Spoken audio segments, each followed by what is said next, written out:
Bapak Ibu dan Saudara yang kekasih di dalam Tuhan, hari ini saya mengajak Bapak Ibu untuk melihat mengenai apa yang dideskripsikan oleh penulis Ibrani berkali-kali di dalam, mulai dari ayat yang kedua, paling tidak kalau Bapak Ibu lihat di dalam Ibrani pasal yang ke-11, atau paling tidak dari ayat yang ketiga sampai dengan ayat yang terakhir pasal yang ke-11 kitab Ibrani, Bapak Ibu dan saya selalu menemukan kata karena iman, karena iman, karena iman. Ini memberi petunjuk kepada kita bahwa di dalam teks, paling tidak di dalam ayat yang pasal yang ke-11 kitab Ibrani, istilah iman adalah sesuatu yang sangat penting bagi orang percaya, sehingga diulang-ulang oleh penulis dan diberikan kepada saudara dan saya.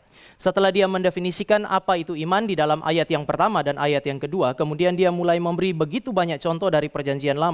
Dan semua tindakan orang-orang yang disebut sebagai raksasa-raksasa spiritual di dalam perjanjian lama itu dikaitkan dengan iman. Oleh karena itu maka dia berkata karena iman, karena iman, karena iman. Saudara, kita bisa memahaminya kira-kira sedemikian.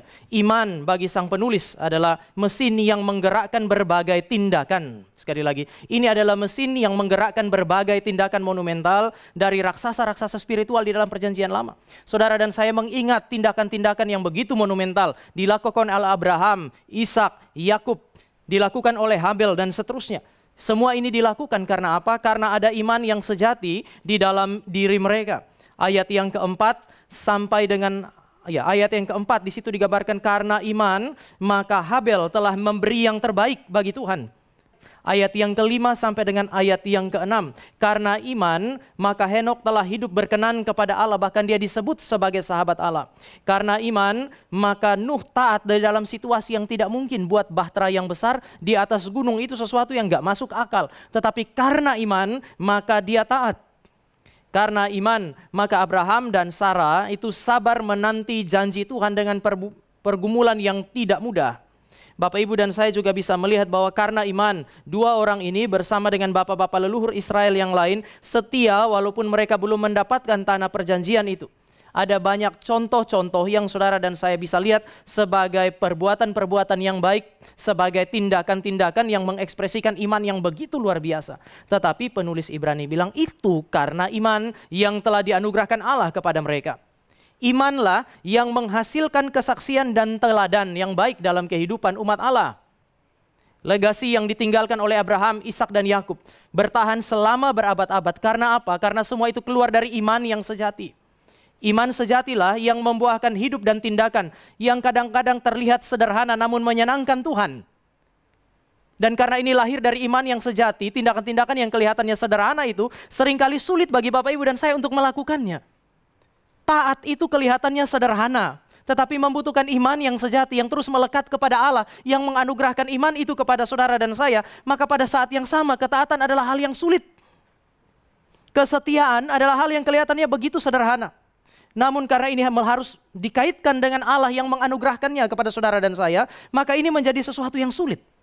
Tetapi penulis Ibrani seolah-olah mengatakan bahwa tindakan-tindakan yang kelihatannya sederhana sekaligus sulit itu sebenarnya lahir dari satu sumber yang sama, yaitu iman. Orang-orang yang saudara dan saya sebut sebagai raksasa-raksasa spiritual di dalam perjanjian lama bukan orang-orang hebat kan. Mereka orang-orang biasa, manusia biasa seperti Bapak Ibu dan saya. Abraham penuh dengan kelemahan, Musa penuh dengan kelemahan. Semua mereka adalah manusia biasa. Tetapi Tuhan telah menganugerahkan iman yang begitu luar biasa di dalam kehidupan mereka dan mengubah kehidupan mereka. Bapak Ibu, di dalam kehidupan kita sebagai orang percaya, iman yang sejati adalah sesuatu yang sangat berharga yang tidak boleh tidak ada. Sekali lagi, kita disebut sebagai umat Allah karena ini berkaitan dengan iman yang sejati. Maka iman sejati adalah sesuatu yang tidak boleh tidak ada. Saya bisa katakan bahwa inilah mesin, inilah poros kehidupan saudara dan saya.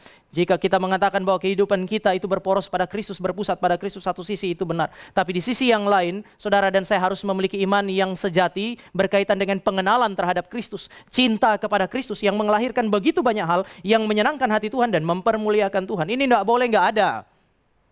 Kita disebut sebagai gereja yang sejati karena ada iman yang sejati yang dianugerahkan Allah kepada kita. Kita disebut Kristen yang sejati oleh karena ada iman sejati yang diberikan Allah kepada saudara dan saya. Maka ini tidak boleh nggak ada. Sekaligus dalam kehidupan Bapak Ibu dan saya, ini adalah sesuatu yang tidak boleh tidak diperjuangkan. Kalau Tuhan sudah kasih, saudara dan saya juga harus terus berusaha untuk mempertahankannya.